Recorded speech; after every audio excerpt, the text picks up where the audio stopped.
요나가 다시스로 가는 배를 탔습니다. 그러나 망망대해에 폭풍이 몰아닥쳤습니다. 배는 심하게 흔들렸지요. 선원들마다 자신들이 믿는 신의 이름을 부르기 시작했습니다. 그러나 그 혼란 가운데에서 고요히 잠을 자고 있는 한 사람이 있었습니다. 요나 그는 샬롬입니까? 아니면 샬롬이 아닙니까? 하나님이 부르시고 있는데 그 모양이 어떻게 드러나고 있나? 폭풍 가운데서 잠을 자고 있더라는 것입니다. 세상에서 하나님의 일하심이라는 너무나도 중요한 삶을 놓치고 있었습니다. 이 세상에 너무나도 많은 사람들이 바삐 어딘가로 움직입니다.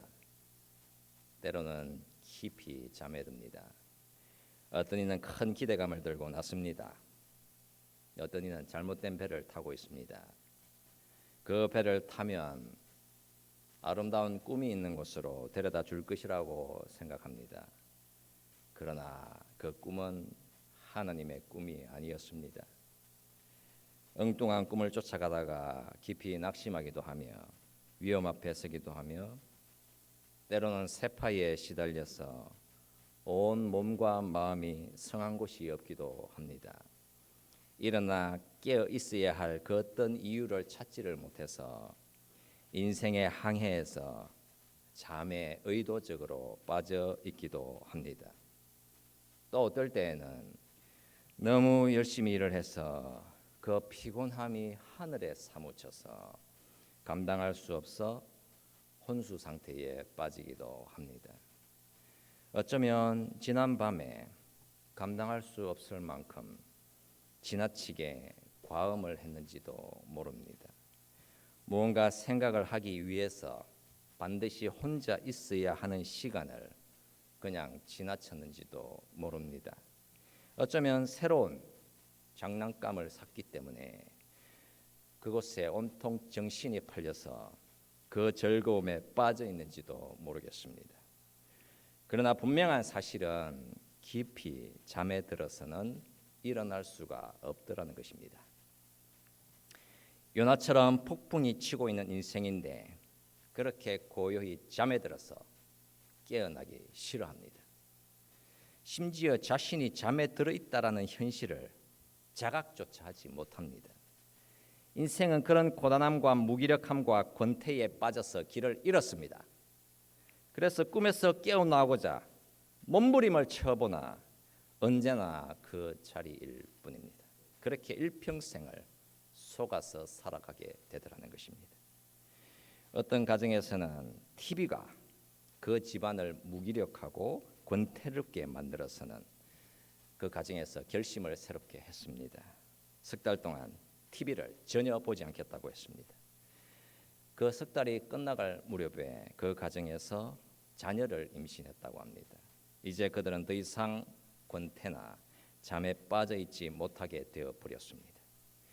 인생에 분명히 폭풍이 몰아닥치고 있으나 어떤 이는 깊이 잠에 들어 있습니다. 분명히 무언가 감지를 하게 됩니다. 이 세상에 잠 못 들게 만드는 폭력과 억압과 고통과 불안이 시련을 준다라는 것을 분명히 감지하기 시작합니다. 그러면서 동시에 이 세상에 은혜의 흔적과 은혜의 표지가 계속해서 내 곁에서 움직이고 있구나, 그 사실 역시 감지하기 시작합니다. 하나님의 부르심에 우리가 응답하고 대답하기 위해서 폭풍이 몰아닥치는 세상에서 하나님을 바라볼 눈을 우리가 열어야 하는 것입니다. 잠에서 깨어야 할 때인 것이지요. 요나가 바다 한가운데로 던져진 것처럼 우리 믿는 자가 세상 속에 던져져야만 하는 것입니다.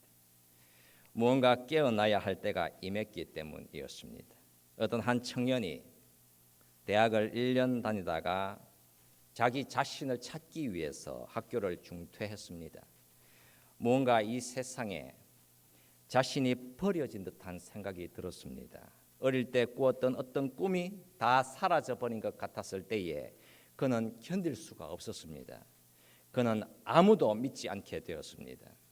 자신을 잃어버린 것 같은 상실감에 빠졌습니다. 이곳저곳 떠돌아다니기 시작했으며 아무 차에나 몸을 싣고 떠났습니다. 떠돌이 장돌뱅이 생활을 한 것이었지요. 이제 잠시 후에 돈도 다 떨어졌습니다. 어쩔 수 없이 한 도시에서 가스 스테이션에서 한밤에 일을 하기 시작했습니다. 그 청년은 그때 니느웨에 있었던 것도 아니었으며 또한 다시스에 있었던 것도 아니었던 것 같았습니다. 목표를 잃었습니다. 인간관계도 상실했습니다. 하나님에 의해 부르심을 받을 목적이나 계획도 전혀 없었습니다. 그러던 어느 날 한 홈리스가 그의 곁에 왔습니다. 그 사람은 술에 취한 후에 새벽 3시에 그 청년 곁에 나타나곤 했습니다. 가스 스테이션 뒤쪽에 있던 작은 방에서 잠을 잘 수 있도록 그 청년이 도움을 주었습니다. 어느 날 밤에 그 홈리스 사람이 가스 펌프 옆에 앉아있던 그 청년에게 다가와서는 말을 걸었습니다. 그 홈리스가 그 청년에게 했던 말이 나는 당신이 참 좋으며 나와 당신 사이에는 공통점이 많다고 했습니다. 바로 그날 밤에 그 청년은 꿈에서 깨어나게 되었습니다. 하나님의 부르심이 임한 것이었지요. 이제 그만 좀 깨어나거라 음성을 듣게 되었습니다. 잠을 자는 것보다 미지의 미래, 미지의 세계 속을 항해해 나가야 한다라고 하는 결심을 주신 것이었습니다. 깨어라, 일어나라. 그 하나님의 부르심은 다양한 경로로 저와 여러분들의 인생 앞에 반드시 임하게 되어 있습니다. 우리를 향해서 하나님께서는 네가 나가서 세상을 구원하거라 그런 말씀을 하시지 않습니다. 우리는 그 어디에서도 구원자가 될 수 없습니다. 우리가 다만 할 수 있는 것은 오직 하나님만이 구원하실 수 있는 그 장소, 그 지점으로 그들을 안내해 주는 것밖에는 우리가 할 수 있는 것이 아무것도 없습니다. 하나님의 부르심이 임할 때에는 반드시 배 밑바닥에서 잠을 자고 있었던 그 요나가 깨어난 것처럼 우리는 깨어나야 하는 것이겠지요. 야고보 사도가 그 지점으로 우리를 안내해 주고 있습니다. 야고보 사도가 간절히 그 지점으로 너는 가라라고 말씀을 전하고 있는 것입니다. 내 형제들아, 너희가 여러 가지 시험을 당하거든 온전히 기쁘게 여기라. 이는 너희 믿음의 시련이 인내를 만들어내는 줄 너희가 알미라. 인내를 온전히 이루라. 이는 너희로 온전하고 구비하여 조금도 부족함이 없게 하려 함이라. 여러분 어떤 것 같습니까? 야고보 사도의 이 부르심이 어떻게 느껴지며 여러분들에게 어떻게 다가오고 있습니까? 분명히 우리를 깨어나라 하시는데 우선 이 구절이 의미하는 바가 무엇인지를 좀 살펴보았으면 합니다. 여러분 관찰상 특징을 확인을 하는 것이 좋겠지요. 2절에서 여러 가지 시험을 당하거든 온전히 기쁘게 여기라고 했습니다. 여기에서 시험을 당하거든이라고 합니다. 여러분 이 말씀을 달리 표현하면 시험을 만나게 된다면이 아니라 시험을 만날 때에라고 되어 있습니다. 그러니까 그 의미가 막연히 너의 인생에 시험이 오게 된다면 이 아니라 시험이라고 하는 것은 언제나 반드시 너의 인생에 오게 된다라는 의미인 것입니다. 여러분 여기에서 시험이라고 번역된 말은 시련 또는 유혹 또는 테스트 이렇게 번역을 할 수 있습니다. 관찰상 사도 야고보가 전하는 바 시련 또는 유혹이라는 시험은 반드시 오게 되어 있으며 그것은 결코 피할 수 없는 현실이다. 그 사실을 말씀을 하고 있는 것입니다. 무언가 반드시 일어나게 된다. 시련은 반드시 온다. 유혹은 반드시 오게 된다. 그 사실을 전하고 있는 말씀입니다. 우리가 조금만 생각해 보더라도 우리 믿음의 선조들과 현재의 젊은이들을 비교해 보면 무언가가 온다라고 하는 현실감에 너무나도 큰 차이가 있습니다. 고난과 고통, 눈물과 아픔, 시련과 유혹 언제 어디서나 임하게 되며 인생 그 자체가 공정하지 않은 것이며 인생이란 잔인하고 무자비하며 순간적이고 찰나에 지나지 않을 잠깐의 나그네 인생일 뿐이다. 우리 옛 선조들이 그런 고백을 들고 살았습니다.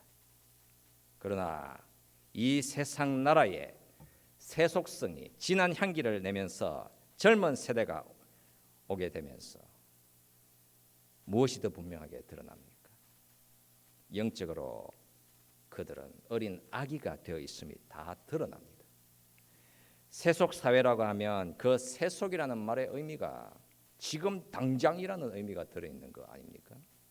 지금 당장 당신은 행복해야 합니다.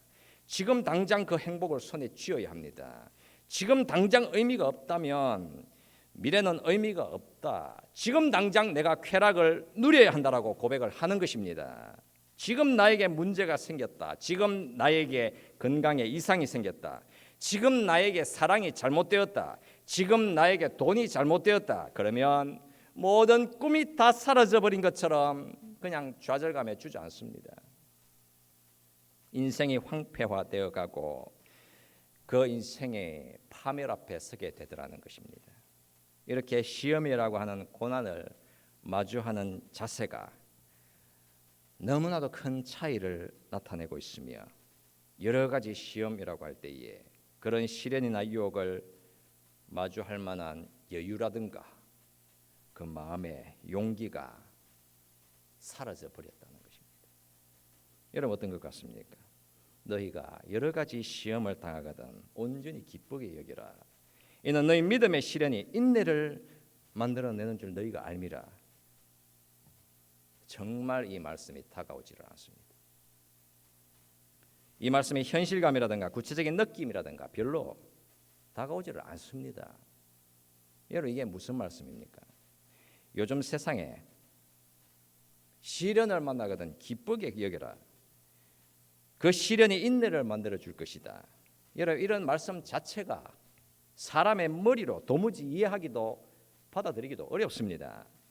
여러분 지금 내가 힘들고 내가 어렵고 내가 가난하고 내 일이 잘 안 풀리고 내가 이렇게 고통스럽고 내가 아픈데 우리가 무슨 기쁨을 논하고 무슨 인내를 우리가 논하겠습니까? 어떻게 해서든 시련은 없어야만 하는 것이고 그런 시련과 고통은 언제나 우리와 멀리 떨어져 있기를 그렇게 간절히 원하는데 우리가 무슨 시련을 통한 기쁨을 원하겠습니까? 우리가 무슨 인내를 원하겠습니까? 우리가 분명히 이 말씀을 볼 때에 그런 큰 문제 앞에 서 있구나라는 사실을 깨닫게 되는 것입니다. 이 말씀은 처음부터 막히는데? 이 말씀은 처음부터 안 들어오는데? 이 말씀은 나와 별로 상관이 없는 것 같은데 너무나도 멀리 있는데 그런 막연한 불안함과 현실감 없음을 경험을 하게 되어 있는 것입니다. 이 말씀을 보면서 그런 문제의식을 우리가 가져야 하지 않겠습니까? 시련 앞에 기뻐하라. 시련을 통해 인내를 가져라.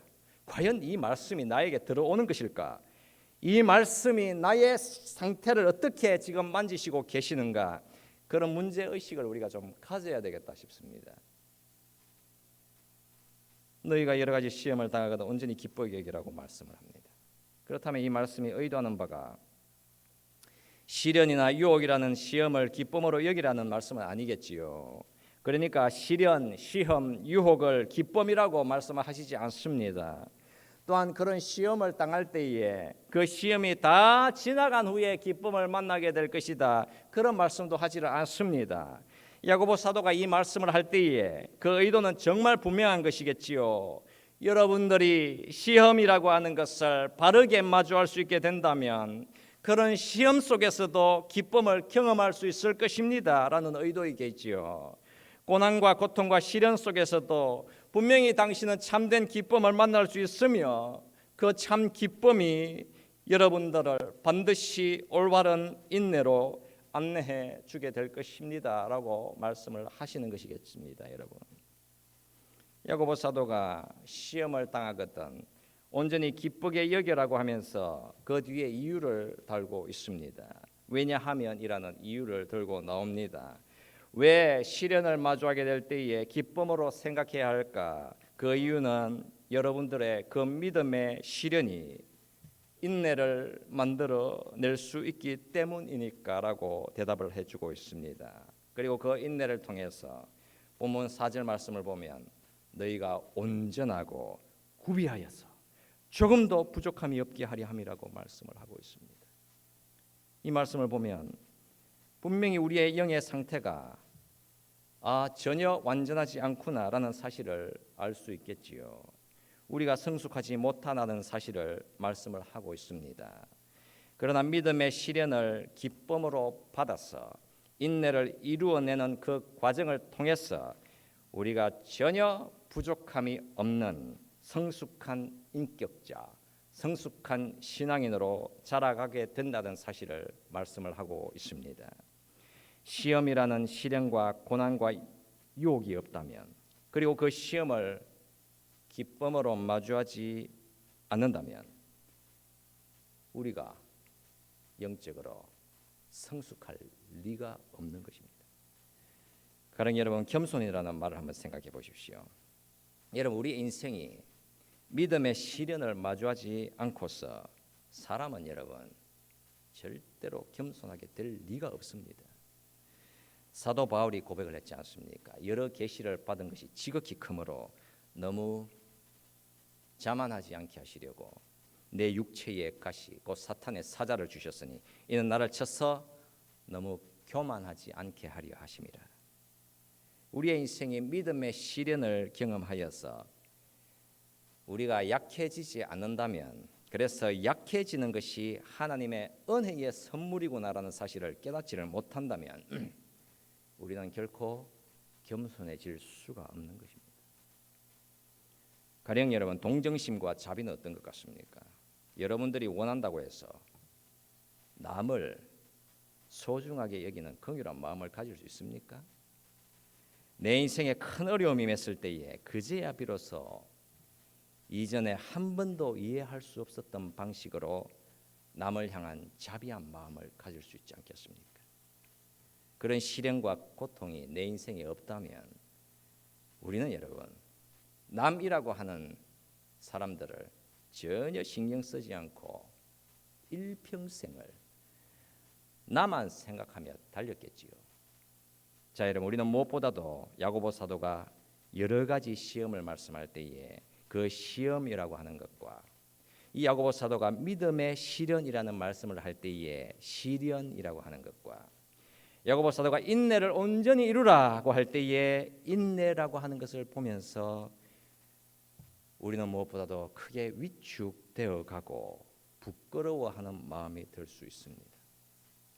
우리가 아무리 생각해 보더라도 여러분, 초대 기독교 성도들이 마주해야 했던 그 끔찍한 환난들과 고난들을 기억해 볼 때에 그런 시련 앞에서도 당당하게 서 있었던 그들의 믿음을 우리가 본다면, 그래도 그런 어려움이라고 하는 것을 시련이라고 한다면, 그런 위험과 고난 앞에서도 인내를 그들이 말한다면 그래도 이해가 될 것도 같습니다. 거대한 위험 앞에서도 핍박 앞에서도 예수를 내세웠고 예수의 제자로 살겠다는 그런 단호한 결심을 가지고 살았던 그 시대의 그리스도인이었다고 한다면 야고보 사도의 이 간절함이 담긴 여러 가지 시험을 당하거든 온전히 기쁘게 여기라는 그의 도전을 어쩌면 큰 감동과 큰 확신을 가지고 이 말씀을 기쁨으로 들을 수 있었을 것 같습니다. 위험과 환난과 시련과 그 핍박 앞에서 내일 일은 난 몰라요. 불행이나 요행함도 내 뜻대로 못해요. 험한 이 길 가고 가도 끝은 없고 고네요. 주님 예수 발레미사 내 손잡아 주소서. 만왕의 왕 예수께서 이 세상에 오셔서 만백성을 구속하니 참 구주가 되시네. 순교자의 본을 받아 나의 믿음 지키고 순교자의 신앙 따라 이 복음을 전하세. 불과 같은 성령이여 내 마음에 항상 계셔 천국 가는 그날까지 주여 지켜 주옵소서. 여러분 간절하게 정말 절실하게 주님만 의지해야 했던 그런 성도였다면 그래도 여러분 이 야고보서 이 야고보 사도의 이 말씀은 너무나도 현실감 있게 다가오지 않았겠습니까? 그런 관점이라면 우리를 향해서 너희가 여러 가지 시험을 당하거든 온전히 기쁘게 여기라. 너희 믿음의 시련이 인내를 만들어내는 줄 너희가 알미라. 이렇게 말씀해 주실 때에 우리가 너무나도 부끄럽습니다. 우리는 그런 큰 시험이나 큰 시련이 별로 없는 것 같습니다. 그래서 기쁨 또한 너무나도 이기적인 것 아닌가 그런 생각이 듭니다. 그러나 여러분 전혀 그렇지 않습니다. 야고보 사도의 말씀은 저와 여러분 모두를 향해서 이 시대를 향해서도 너무나도 구체적으로 현실감 있게 적용이 되고 있는 것입니다. 여러 가지 시험을 말씀을 하고 여러분 믿음의 시련을 말씀하고 있지 않습니까? 도대체 무엇이 여러 가지 시험이고 무엇이 믿음의 시련이겠습니까? 저와 여러분들은 모두가 다 전부가 다 시험 앞에 놓여져 있으며 믿음의 시련을 마주하고 있습니다. 여러분 무엇이 시험이고 무엇이 우리 인생의 시련이겠습니까? 시험과 시련이라고 하는 것에 높은 것이 있고 낮은 것이 있겠습니까? 하나님은 반드시 우리의 인생을 찾아오십니다. 그리고 반드시 질문을 하시는 것입니다. 너는 나를 의지할 준비가 되어 있느냐 물으시는 것이지요. 고난이 밀려들 때에 그때에 분명히 보게 하시는 것입니다. 믿음이 중요하구나, 인내가 참으로 중요하구나, 기쁨이 정말 중요하구나 반드시 보게 되어 있습니다. 하나님이 우리의 인생을 찾으실 때에 여러 가지 시험과 시련 속에서 너는 나를 의지할 준비가 되어 있느냐 이렇게 물으시는 것이지요. 여러분 한번 생각해 보십시오. 고난, 시련 그게 무엇입니까? 우리가 생각하기에 이것은 반드시 나에게 있어야 한다라고 생각하는 것이 있는데 하나님께서 그것을 가져가 버리신다. 여러분 그것이 바로 고난인 것입니다. 이것은 나에게 있어도 되고 없어도 된다. 그런 것을 하나님이 가져가신다. 여러분 그런 것은 고난이나 시련이 아닙니다. 하나님 나 이거 필요 없어요. 필요하다고 생각지도 않았어요. 그래서 하나님이 이거 가져가신다. 절대로 고난이라고 말할 수 없는 것입니다. 그러나 어떤 것 같습니까? 하나님 확실히 나는 이것이 너무나도 필요하며 이거는 반드시 있어야 합니다. 이게 없으면 내 인생은 무의미한 것입니다. 이게 없다면 나는 무너집니다. 나는 이게 없다면 나는 모든 의미를 상실하게 됩니다. 이것만은 안 됩니다라고 하시는데 우리가 그렇게 말하는데 하나님께서 그것을 가져가 버리신다. 고난이 임한 것입니다. 시련이 임한 것이겠죠. 그러나 어떤 것 같습니까? 믿음의 백성들이 그런 고난과 시련 앞에서 결국에는 자유를 누립니다. 절망 속에서조차 하나님의 간섭하심이 분명히 있구나라는 사실을 확신을 하면서 기쁨과 인내를 경험하게 되어 있습니다. 이제 한 가지만 생각해 보면서 말씀을 마치도록 합시다. 우리가 이 짧은 본문을 보면서 너무나도 중요한 한 가지 사실을 놓치고 지나갈 수 있습니다. 우리가 이 본문을 읽으면서 문제점을 확인을 했지요. 그 문제점이라고 하는 것은 야고보 사도의 이 말씀이 내 인생에 정말 현실감 있게 다가오지를 않는다라고 하는 문제점이었습니다. 도대체 왜 그럴까? 시험 앞에서 기쁨을 경험하라고, 믿음의 시련을 통해서 인내를 경험하라고, 온전히 구비되어 부족함이 없게 되라고, 이게 도대체 뭘까? 하나님은 그토록 간절히 원하는 것을, 내가 간절히 원하는 그것을 가져가 버리시던데 그런 상태에도 기뻐하라고? 도무지 다가오지를 않는다. 이해가 되지를 않는다. 그렇게 원망을 하면서 왠지 모르게 나의 그리스도인으로서의 인생이 너무나도 연약하고 부끄럽게 느껴지게 되더라는 사실입니다. 이 말씀이 나의 삶에 너무나도 현실감 있게 다가오지를 않더라는 사실이지요. 그렇다면 여러분 어디에서 문제가 생긴 것이겠습니까? 여러분 1절 말씀에서 야고보 사도가 어떤 담대한 고백을 하고 있습니까? 하나님과 주 예수 그리스도의 종 야고보라고 했습니다. 여러분 이걸 잘 보십시오. 하나님과 주 예수 그리스도의 종 야고보. 여러분 무엇이 보입니까? 야고보 사도라고 하면 여러분 그는 누구입니까? 그는 초대교회에서 가장 유명한 사도였습니다. 초대 기독교 공동체 대표였습니다. 그는 최고였지요. 그런데 그를 자세히 보면 그는 여러분 누구의 아들입니까? 그는 요셉과 마리아의 아들입니다. 더 구체적으로는 야고보는 예수님의 동생이었습니다.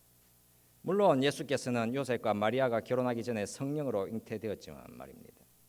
동생 야고보는 예수님과 함께 한 집에서 성장했습니다. 한 가족이었습니다. 그들은 함께 먹고 함께 자고 함께 살았습니다. 예수님이 큰 형이었습니다. 여러분 무엇이 보입니까? 한 가족의 형제들, 한 가족의 현실 남매들. 여러분 어떤 것 같습니까? 결점에 다 노출되게 되어 있습니다. 죄와 악이 다 보이는 것이겠지요.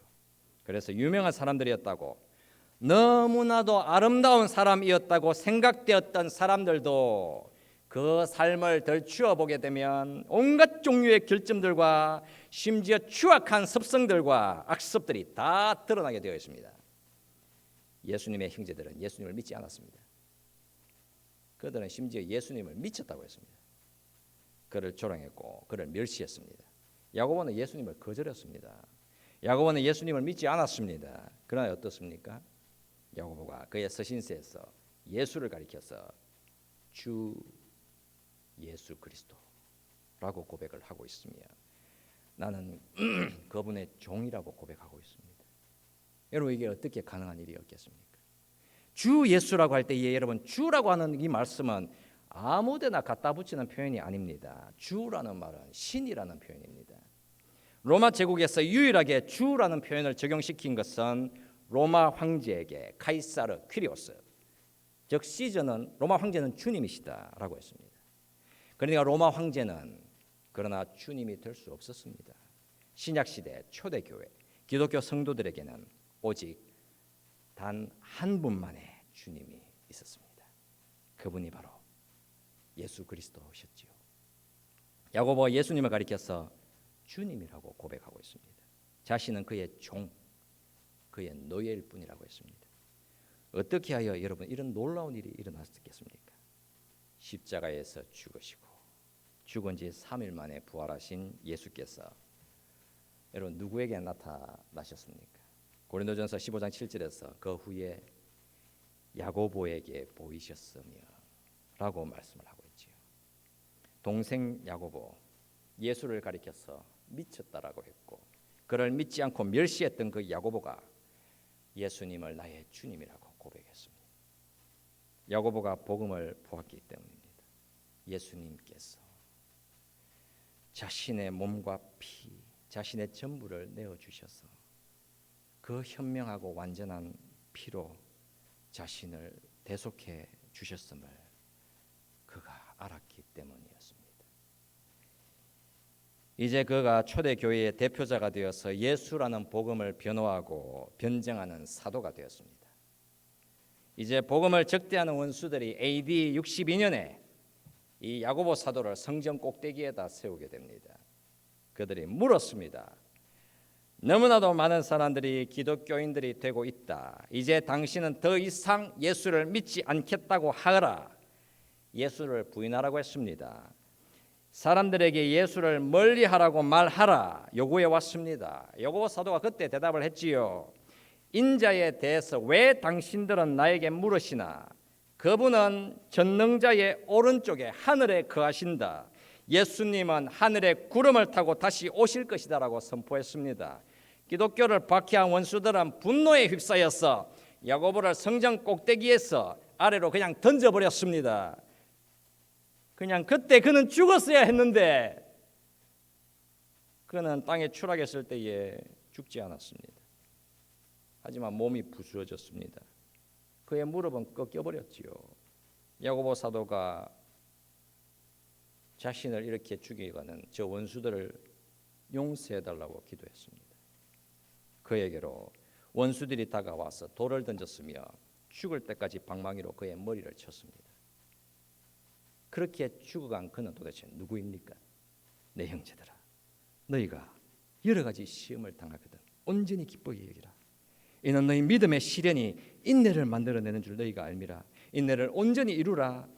이는 너희로 온전하고 구비하여 조금도 부족함이 없게 하려 함이라. 바로 이 말씀을 전해준 야고보였습니다. 그는 준비되어 있었던 것입니다. 그는 시련과 시험이 올 때에 온전히 기쁘게 여겼습니다. 여러분, 야고보 사도가 왜 이런 말씀을 전할 수 있었습니까? 그 이유는 그에게 자신의 인생에 예수님이 주님이 되어 있었기 때문이었습니다. 그에게는 예수님이라는 고백이 확실히 살아 있었기 때문이었습니다. 우리는 이 말씀을 보면서 분명히 우리에게도 질문을 하는 것입니다. 왜 우리에게 이 야고보서 말씀이 현실감이 별로 없는 것일까? 왜 우리에게 이 말씀이 간절하거나 절실하지 않는 것일까? 그 이유는 우리가 무엇을 잃어버리고 있기 때문이겠습니까? 바로 잃어버린 고백 때문이구나. 예수가 나의 주님이 되신다는 그 현실감을 내가 놓치고 살고 있지 않았던가? 시험이나 시련 따위는 나에게 아무것도 중요하지 않았으며 오직 나에게는 내가 그렇게 소중히 여기는 나만의 가치와 나만의 이상과 나만의 꿈, 나만의 장난감과 나만의 이기적인 소망과 기쁨, 오직 나만을 바라보면서 살아왔지 않았던가? 나는 나를 위해 십자가를 짊어지시고 고통 중에서도 나를 살리시기 위해서 보혈 쏟아서 나의 죄를 소멸해 주신 그 주님에 대한 고백을 내가 놓치고 있었구나. 오 주님, 나의 주님, 당신을 향한 나의 고백이 회복이 되게 하여 주시옵소서. 하나님, 당신의 은혜가 나를 인도해 주시고 또다시 그 은혜를 송축하고 찬송하게 하여 주옵소서. 여러분, 우리가 우리의 영의 상태를 바라보며 아파하고 울어야 하지 않겠습니까? 영원한 하나님 나라를 우리가 바라보면서 그 소망을 들고 살아가는 우리 그리스도인들이 예수 그리스도를 닮아가려는 그 치열한 영적인 전쟁을 포기하면 되겠습니까?